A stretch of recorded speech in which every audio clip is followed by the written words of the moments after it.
Les économistes gardent un œil sur la scène politique française à l'approche de l'échéance du 8 septembre, date du vote de confiance qui pourrait entraîner la démission du gouvernement. Le Premier ministre François Bayrou a engagé la confiance du gouvernement pour tenter de rallier les députés à son plan de redressement budgétaire. Ce serait le troisième gouvernement en un an, une instabilité qui ne plaît pas au marché. So clearly markets are observing the situation, are thinking about what it could mean. And of course, if the political turmoil was to become bigger, that could put pressure on French bond yields. And that by itself, of course, is a negative for the French economy because higher interest rates mean that investment is getting more expensive. La dette française ne cesse de s'alourdir. François Bayrou veut réaliser 44 milliards d'euros d'économies en 2026 pour ramener le déficit public sous la barre des 3% en 2029. Il propose notamment de réduire la dépense publique, de lutter contre la fraude fiscale et de supprimer 2 jours fériés. L'instabilité politique pourrait affaiblir la France sur la scène européenne. Étant donné le poids de la France dans la zone euro et dans l'Union européenne, cela pourrait aussi avoir des conséquences pour l'ensemble de la zone euro, pour les relations économiques entre les différents partenaires européens et par conséquence, par ricochet, sur le poids politique de la France dans les décisions à prendre sur les grandes questions, notamment sur les questions commerciales, sur les questions de politique industrielle et de compétitivité, de transition technologique et climatique.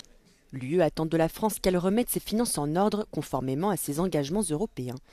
La tâche sera d'autant plus ardue en cas de chute du gouvernement.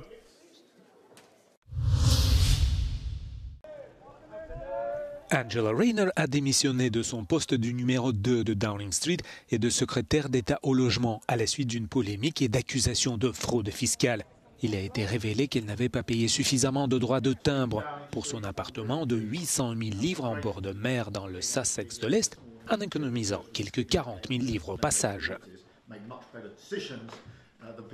think the accusations were that I'd set up a trust or I'd flipped it to try and avoid paying it, but actually the complex area of the trust, which the advice that I relied upon didn't pick that up.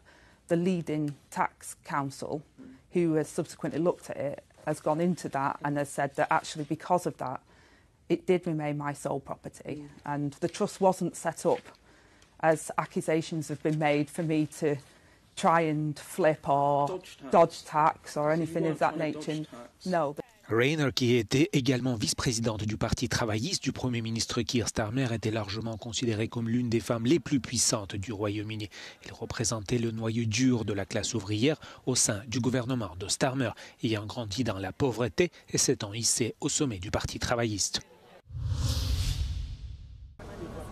La police portugaise a confirmé vendredi que 11 des 16 personnes tuées dans le déraillement d'un funiculaire historique prisé par des touristes, mercredi à Lisbonne, étaient des ressortissants étrangers. On déplore la mort notamment d'une franco-canadienne. Outre la française, 5 victimes sont portugaises, 3 britanniques, 2 canadiens, 2 sud-coréennes, une suisse, une ukrainienne et une américaine. 21 autres personnes ont été blessées dans l'accident. Plusieurs enquêtes sont en cours pour déterminer les causes de l'accident que le Premier ministre portugais a qualifié de tragédie nationale majeure.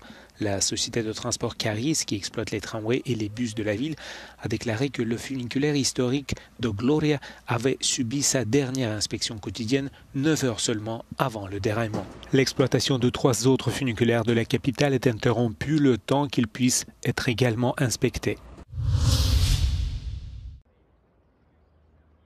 L'Union européenne a infligé une amende de près de 3 milliards d'euros à Google, accusé de s'autoréférencer sur sa plateforme publicitaire Addix. Google a qualifié l'amende d'injustifiée et a annoncé son intention de faire appel de la décision. Celle-ci intervient dans un contexte de forte tension commerciale entre Bruxelles et Washington, le président américain Donald Trump ayant menacé d'imposer des droits de douane si l'UE ciblait les entreprises américaines du secteur des big tech.